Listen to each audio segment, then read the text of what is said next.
Salut tout le monde, toute nouvelle vidéo tier list sur les personnages de Genshin Squadra. Je pense que je suis apte à faire ce type de vidéo maintenant que j'ai plus de 100 heures de jeu et que je stagne entre le A3 et le A1. C'est plus le A4, maintenant c'est le A3 et le A1. Je suis content, ça va. Et je parle toujours par rapport à la solo queue. Alors, là, vu que la saison 1 va démarrer dans 2 jours, c'est le moment de tout simplement faire les réajustements par rapport à cette tier list de pré-saison. De la pré-saison 1 à la saison de la pré-saison, du coup de la saison 0 à la saison 1. Et on démarre de suite. Alors, on commence avec les pierres, bien sûr. On commence avec Boo.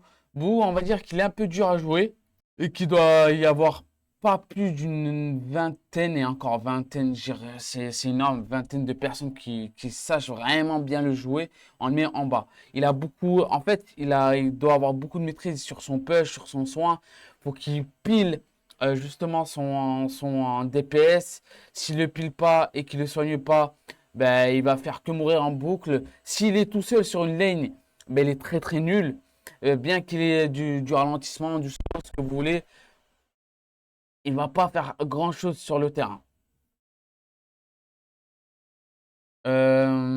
Après, on enchaîne avec Piccolo. Piccolo, là, je parle bien sûr de la pré-saison, hein, pas la saison 1. Dans tous les cas, dans 4-5 jours, on va refaire une tier list. Piccolo, à l'heure actuelle, on va le mettre B. Et il est passé de F à B. En fait, pour l'avoir joué quelques fois, le perso est intéressant, mais il demande un minimum de skill et de visée par rapport à son Makenko Sapo.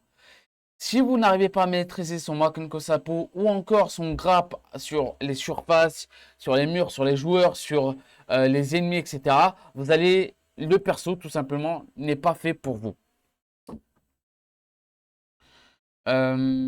Après, Kale, on va le mettre ici. Elle commence à être forte à partir de son ultime. Niveau 5, je pense que en termes d'ultime, c'est le personnage à avoir impérativement dans son équipe. Le combo également sur ses compétences, euh, la fameuse boule que vous envoyez et que vous faites exploser en fonction de votre compétence, elle va changer de forme, que ce soit linéaire, en largeur ou en grande zone, c'est très très fort. Ça fait des très gros dégâts, ça peut enlever un tiers de vie jusqu'à 3 quarts de vie. Ça peut littéralement one-shot un support également. Et quel que soit le set d'items que vous prenez avec le personnage support. On part sur Baby GT. On va le placer ici. Baby GT, ça va être intéressant, mais sans plus. Sans plus parce qu'il aura ses limites, surtout que il a pas mal de counters dans le jeu. Il a pas mal de gros counters. Bojack, je le mets en B. Il a besoin d'un énorme setup. Il commence à être bon à partir du niveau 8-9. S'il n'a pas de farm, ben il est au fond de la partie. Et s'il n'a pas un bon support, il ne pourra pas suivre. Et surtout que il n'y a pas beaucoup de vrais supports qui peuvent le soutenir en dehors de Jerry Gowan et de Baby Vegeta. Enfin, Baby GT. Oob, je le mettrai soit ici, parce que c'est mon main et que j'ai une bonne maîtrise là-dessus. C'est 50-50 avec lui. C'est clairement 50-50. Vous avez besoin d'un minimum de maîtrise sur le personnage. Vous devez comprendre comment marche son passif, sur quoi s'applique son passif. Et surtout, savoir toujours garder savoir garder du spacing entre vous et les adversaires. Caulifla, je dirais top meilleur parmi les meilleurs tanks du jeu. Il n'y a pas grand chose à dire. Elle applique du debuff sur une cible. Si elle change de cible, le debuff sur la première cible s'enlève. Elle fait de gros dégâts pour un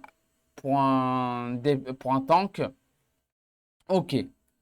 On le met ici. Il a reçu un énorme buff. Il y en a très peu qui savent le jouer et ils ne comprennent pas comment le jouer. Il faut comprendre que Dabra, c'est un perso qui se joue au corps à corps. Si vous ne le jouez pas au bot, vous allez vous faire laver au top.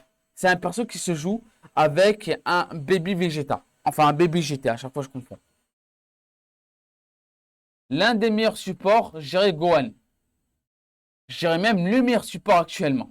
C'est le meilleur support actuellement. Vegeta, ouais, je vais le mettre ici. Lui, on va le mettre ici. Il y aura beaucoup de persos en S, hein. Vous allez voir que globalement, le jeu reste bien équilibré. En fait, ce qu'on va faire, on va même faire ça. Parce qu'il y a un personnage qui est au-dessus de tout le monde. On va même faire ça comme ça. Qui est vraiment au-dessus de tout le monde. Et on va y venir. Lui, je vais le placer ici. C'est un perso stratégique avec son invisibilité, mais malheureusement, c'est compteur par l'intégralité des compétences de Krillin. Du coup, je le mets derrière Krillin.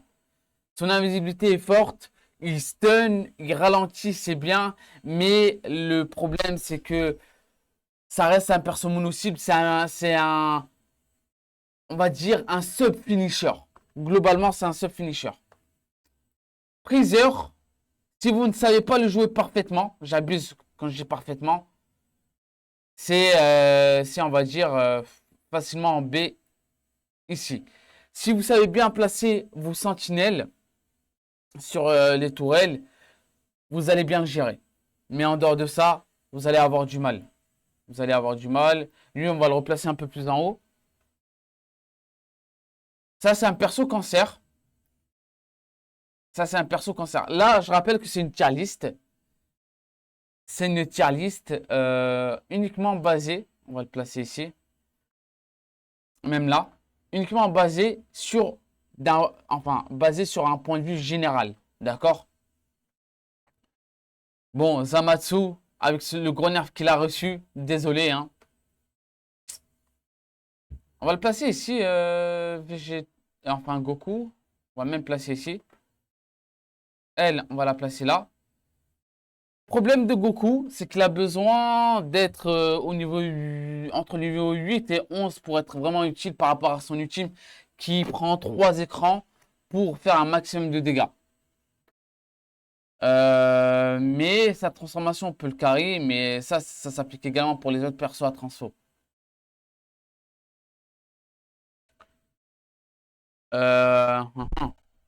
J'hésite à le mettre en B ou en C. Je m'explique. En fait, c'est un perso. Là, c'est même pas question de setup. Là, c'est un perso qui mérite, qui est extrêmement dur à prendre en main. C'est pas tout le monde qui peut le gérer. C'est pas quelqu'un qui n'a aucune maîtrise sur les MOBA qui va se dire vas-y, je vais jouer celle parce que j'aime bien jouer celle. C'est un perso qui a besoin d'énormément d'analyse, de théorie et de mise en pratique. Si vous ne savez pas le gérer, vous n'allez pas le savoir le jouer. Alors que tandis que Zamatsu, il est simple à jouer, mais il a été énormément nerf. Ce qui fait que le perso est complètement inutile. J'abuse quand je dis inutile.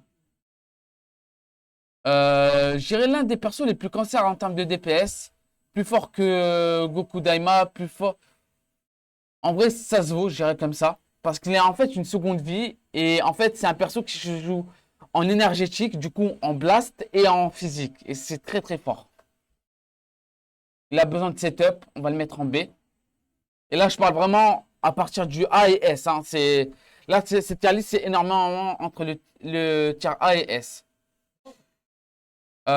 Plus fort que Gohan. Un potentiel concert à Kale. Avec ses 3 shields. Il est plus fort que Krillin sur plusieurs aspects parce qu'il peut cancel l'intégralité des compétences de ses boules. Parce que faut comprendre que Krillin, ses compétences se font cancel par toutes les énergies blast. Et le meilleur perso, en toute beauté, couleur. Perso de Golemon, on pourrait dire potentiellement un perso de Golemon.